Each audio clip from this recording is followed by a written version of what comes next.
The Antiquities of the Jews, Volume 1, by Flavius Josephus, Book 2, Chapter 6.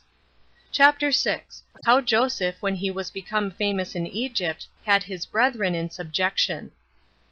Joseph was now grown up to 30 years of age, and enjoyed great honors from the king, who called him Sothom Phanek, out of regard to his prodigious degree of wisdom, for that name denotes the revealer of secrets. He also married a wife of very high quality, for he married the daughter of Petphres, one of the priests of Heliopolis. She was a virgin, and her name was Asenath.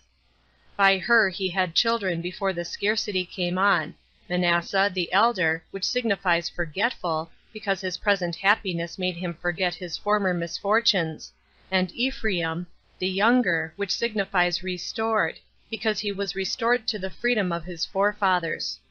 Now after had happily passed over 7 years, according to Joseph's interpretation of the dreams, the famine came upon them in the 8th year. And because this misfortune fell upon them when they had no sense of it beforehand, they were all sorely afflicted by it, and came running to the king's gates. And he called upon Joseph, who sold the corn to them, being become confessedly a savior to the whole multitude of the Egyptians.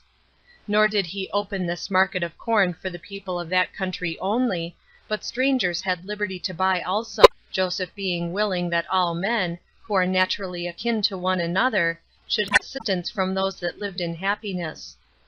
Now Jacob also, when he understood that foreigners might come, sent all his sons into Egypt to buy corn, for the land of Canaan was grievously afflicted with the famine, and this great misery touched the whole continent. He only retained Benjamin, or Rachel, and was of the same mother with Joseph.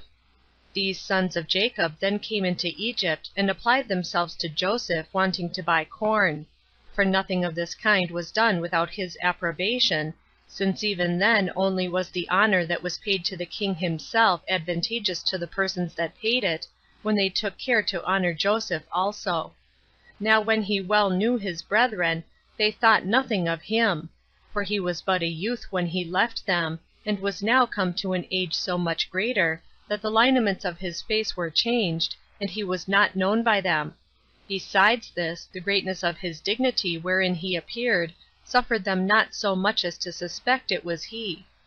He now made trial what sentiments they had about affairs of the greatest consequence, for he refused to sell them corn, and said they were come as spies of the king's affairs, and that they came from several countries, joined themselves together, and pretended that they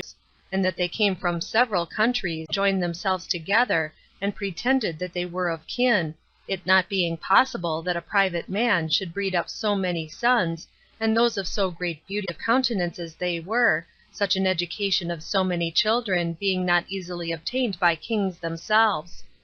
Now this he did in order to discover what concerned his father, and what happened to him after his own departure from him, as desiring to know what was become of Benjamin his brother, for he was afraid that they had ventured on the like wicked enterprise against him that they had done to himself, and had taken him off also. Now these brethren of his were under distraction and terror, and thought that very great danger hung over them, yet not at all reflecting on brother Joseph, and standing firm under the accusations laid against them, made their defense by Reuben, the eldest of them, who now became their spokesman. We came not hither with any unjust design, nor in order to bring any harm to the king's affairs. We only want to be preserved, as supposing your humanity might be a refuge for us from the miseries which our country labors under, we having heard that you propose to sell corn, not only to your own countrymen, but to strangers also, and that you determined to allow that corn, in order to preserve all that want it. But that we are brethren, and of the same common blood, the peculiar lineaments of our faces, and those not so much different from one another, plainly show.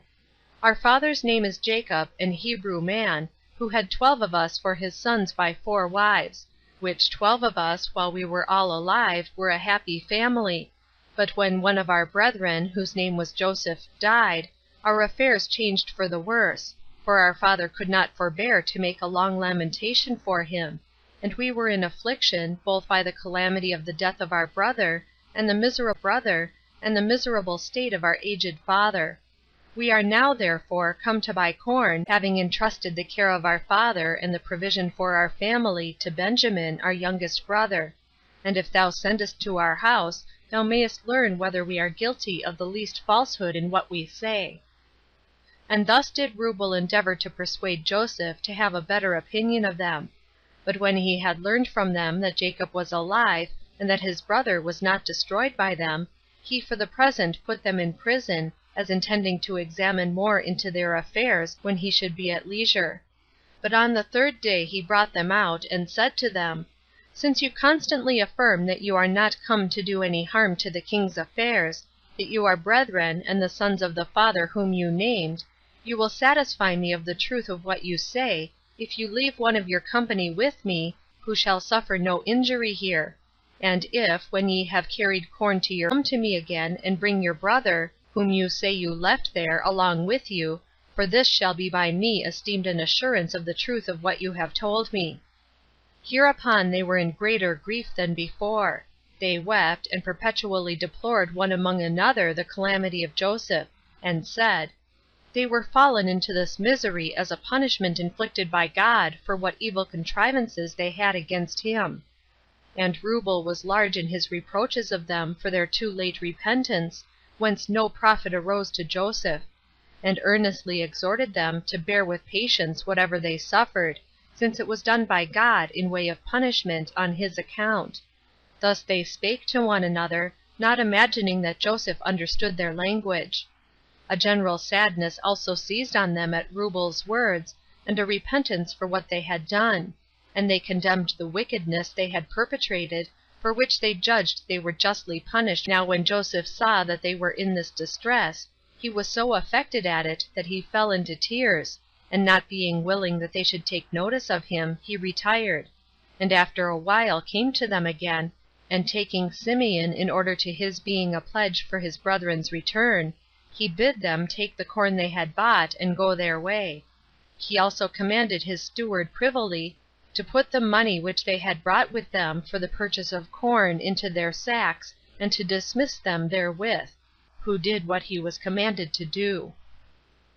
Now when Jacob's sons were come into the land of Canaan, they told their father what had happened to them in Egypt, and that they were taken to have come thither as spies upon the king, and how they had said they were brethren, and had left their 11th brother with their father, but were not believed, and how they had left Simeon with the governor, until Benjamin should go thither, and be a testimonial of the truth of what they had said. And they begged of their father to fear nothing, but to send the lad along with them. But Jacob was not pleased with anything his sons had done, and he took the detention of Simeon heinously, and thence thought it a foolish thing to give up Benjamin also. Neither did he yield to Reuben's persuasion, though he begged it of him, and gave leave that the grandfather might, in way of requital, kill his own sons, in case any harm come to Benjamin in the journey.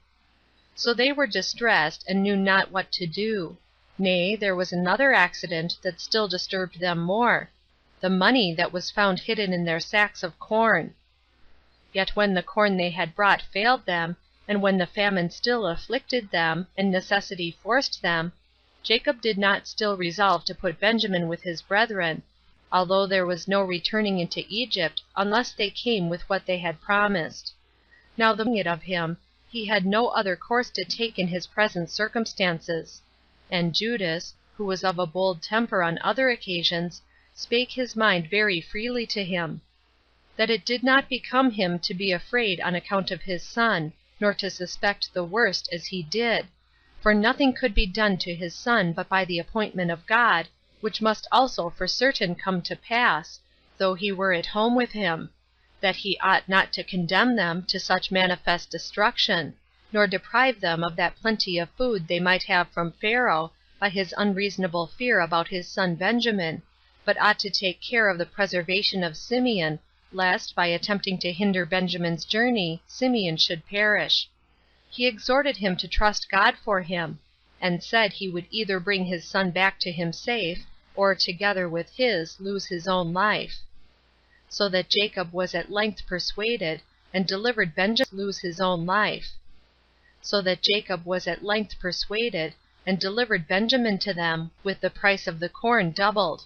He also sent presents to Joseph of the fruits of the land of Canaan, balsam and rosin, as also turpentine and honey. Now their father shed many tears at the departure of his sons, as well as themselves.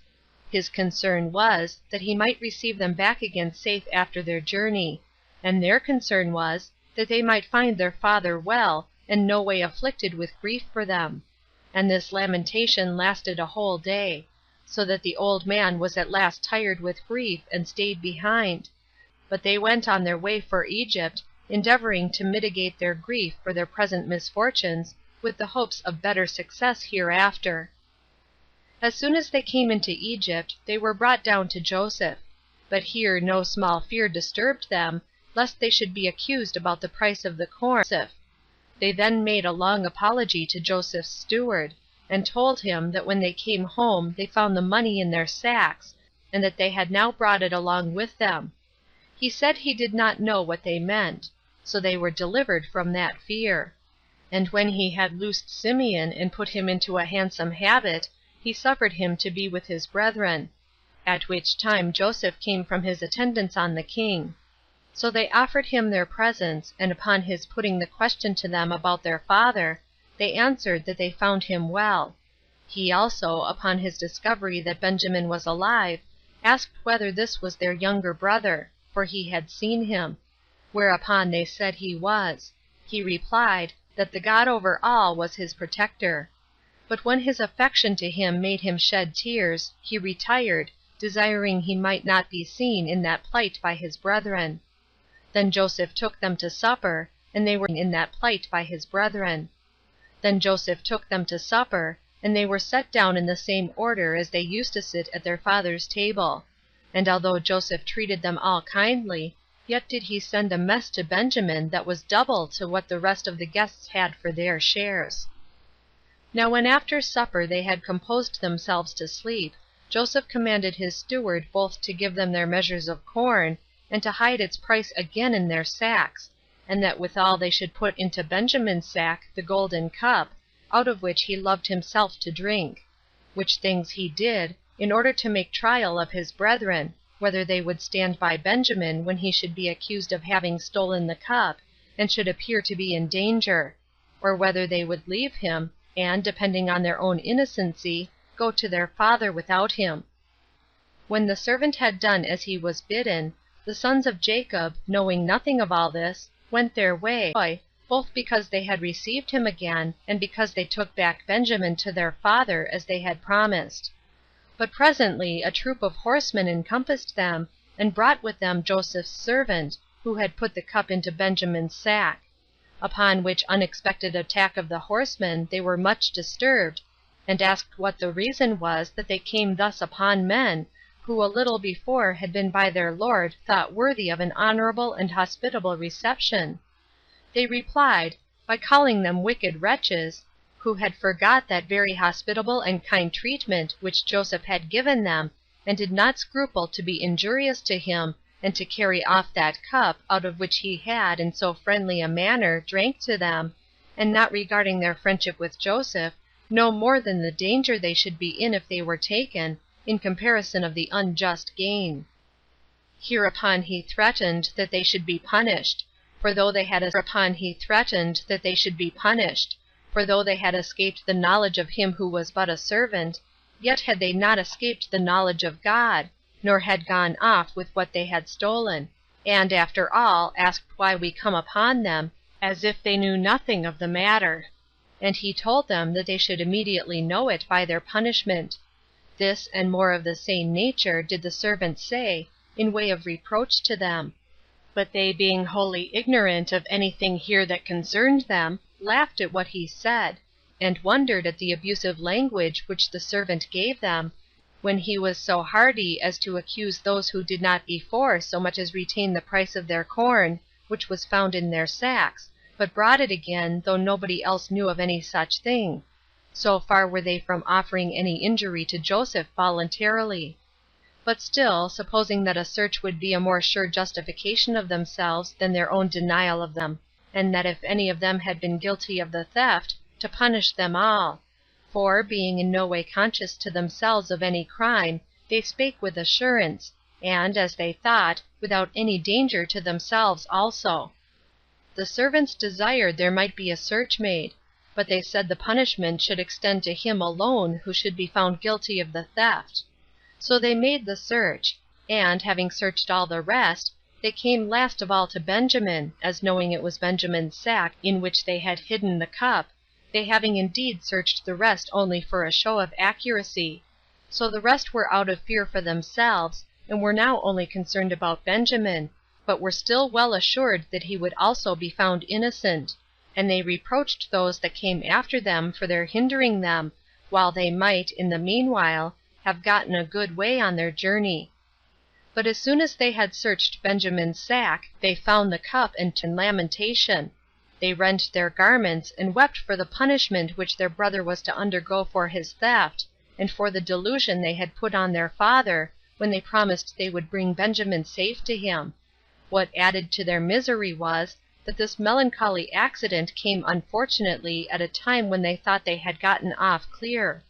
But they confessed that this misfortune of their brother, as well as the grief of their father for him, was owing to themselves, since it was they that forced their father to send him with them, when he was averse to it.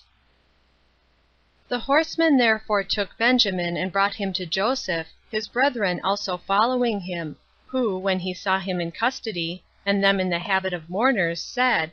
How came you, vile wretches as you are, to have such a strange notion of my kindness to you, and of God's providence, as impudently to do thus to your benefactor, who in such a hospitable manner had entertained you? Whereupon they gave up themselves to be punished, in order to save Benjamin, and called to mind what a wicked enterprise they had been guilty of against Joseph. They also pronounced him more happy than themselves, if he were dead, in being freed from the miseries of this life, and if he were alive, that he enjoyed the pleasure of seeing God's vengeance upon them. They said further, that they were the plague of their father, since they should now add to his former affliction for Joseph this other affliction for Benjamin. Rubel also was large in cutting them upon this occasion. But Joseph dismissed them, for he said they had been guilty of no offense, and that he would content himself with the lad's punishment. For he said it was not a fit thing to let him go free, for the sake of those who had not offended, nor was it a fit thing to punish them together with him who had been guilty of safety. The rest of them were under great consternation, and were able to say nothing on this sad occasion. But Judas, who had persuaded their father to send the lad from him, being otherwise also a very bold and active man, determined to hazard himself for the preservation of his brother. It is true, said he, O governor, that we have been very wicked with regard to thee, and on that account deserved punishment. Even all of us justly may be punished, although the theft were not committed by all, but only by one of us, and he the youngest also. But yet there remains some hope for us, who otherwise must be under despair on his account, and this from thy goodness, which promises us a deliverance out of our present danger. And now I beg thou wilt not look at us, or that great crime which we have been guilty of, but at thy own excellent nature, and take advice of thine own virtue, instead of that wrath thou hast against us, which passion those that otherwise are of lower character indulge, as they do their strength, and that not only on great, but also on very trifling occasions. Overcome, sir, that passion, and be not subdued by it, nor suffer it to slay those that do not otherwise presume upon their own safety, but are desirous to accept of it from thee. For this is not the first time that thou wilt bestow it on us, but before, when we came to buy corn, thou affordedst us great plenty of food, and gavest us leave to carry so much home to our family as has preserved them from perishing by famine. Nor is there any difference between not overlooking men that were perishing for want of necessaries, and not punishing those that seem to be offenders, and have been so unfortunate as to lose the advantage of that glorious benefaction which they received from thee. This will be an instance of equal which they received from thee. This will be an instance of equal favor, though bestowed after a different manner. For thou wilt save those this way whom thou didst feed the other; and thou wilt hereby preserve alive, by thy own bounty, those souls which thou didst not suffer to be distressed by famine, it being indeed at once a wonderful and a great thing to sustain our lives by corn, and to bestow on us that pardon, whereby, now we are distressed, we may continue those lives. And I am ready to suppose that God is willing to afford thee this opportunity of showing thy virtuous disposition, by bringing us into this calamity, that it may appear thou canst forgive the injuries that are done to thyself, and mayest be esteemed kind to others, besides those who, on other accounts, stand in need of thy assistance; since it is indeed a right thing to do well to those who are in distress for want of food, but still a thing to save those who deserve to be punished, when it is on account of heinous offenses against thyself. For if it be a thing deserving commendation to forgive such as have been guilty of small offenses, that tend to a person's loss, and this be praiseworthy in him that overlooks such offenses, to restrain a man's passion as to crimes which are capital to the guilty, is to be like the most excellent nature of God himself. And truly, as for myself, had it not been that we had a father who had discovered, on occasion of the death of Joseph, how miserably he is always afflicted at the loss of his sons, I had not made any words on account of the saving of our own lives. I mean, any further than as that would be an excellent character for thyself, to preserve even those that would have nobody to lament them when they were dead, but we would have yielded ourselves up to suffer whatsoever thou pleasedst. But now, for we do for mercy to ourselves, though indeed if we die, it will be while we are young, and before we have had the enjoyment of life, have regard to our father, and take pity of his old age, on whose account it is that we make these supplications to thee. We beg thou wilt give us those lives which this wickedness of ours has rendered obnoxious to thy punishment, and this for his sake, who is not himself wicked, nor does his being our father make us wicked. He is a good man, and not worthy to have such trials of his patience. And now we are absent, he is afflicted with care for us. But if he hear of our deaths, and what was the cause of it, he will on that account die an immature death, and the reproachful manner of our ruin will hasten his end, and will directly kill him; nay, will bring him to a miserable death, while he will make haste to rid himself out of the world, and bring himself to a state of insensibility, before the sad story of our end come abroad into the rest of the world. Consider these things in this manner, although our wickedness does now provoke thee with a just desire of punishing that wickedness, and forgive it for our father's sake, and let thy commiseration of him weigh more with thee than our wickedness. Have regard to the old age of our father, who, if we perish, will be very lonely while he lives, and will soon die himself also.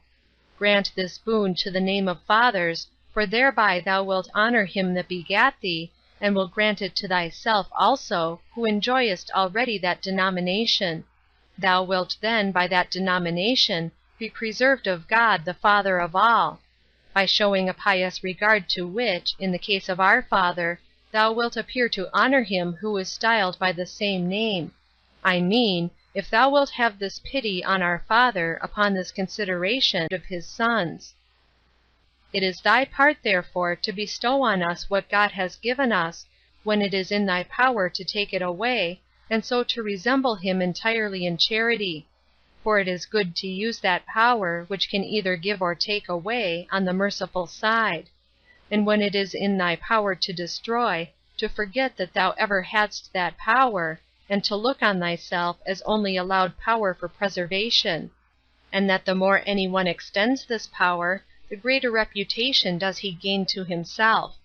Now, by forgiving our brother what he has unhappily committed, thou wilt preserve us all, for we cannot think of living if he be put to death, since we dare not show ourselves alive to our father without our brother, but here must we partake of one and the same catastrophe of his life. And so far we beg of thee, O governor, that if thou condemnest our brother to die, thou wilt punish us together with him, as partners of his crime. For we shall not think it reasonable to be reserved to kill ourselves for grief of our brother's death, but so to die rather as equally guilty with him of this crime. I will only leave with thee this one consideration, and then will say no more, that is, that our brother committed this fault when he was young, and not yet of confirmed wisdom in his conduct, and that men naturally forgive such young persons. I end here, without adding what more I have to say, that in case thou condemnest us, that omission may be supposed to have hurt us, and permitted thee to take the severer side. But in case thou settest us free, that this may be ascribed to thy own goodness, of which thou art inwardly conscious, that thou freest us from condemnation, and that not by barely preserving us, but by granting us such a favor as will make us appear more righteous than we really are, and by representing to thyself more motives for our deliverance than we are able to produce ourselves. If, therefore, thou resolvest to slay him, I desire thou wilt slay me in his stead, and send him back to his father, or if thou pleasest to retain him with thee as a slave, I am fitter to labor for thy advantage in that capacity, and, as thou seest, am better prepared for either of these sufferings. So Judas, being very willing to undergo anything whatever for the deliverance of his brother, cast himself down at Joseph's feet, and earnestly labored to assuage and pacify his anger. All his brethren also fell down before him, weeping and delivering themselves up to destruction for the preservation of the life of Benjamin. But Joseph, as overcome now with his affections, and no longer able to personate an angry man, commanded all that were present to depart when they were alone. And when the rest were gone out, he made himself known to his brethren, and said,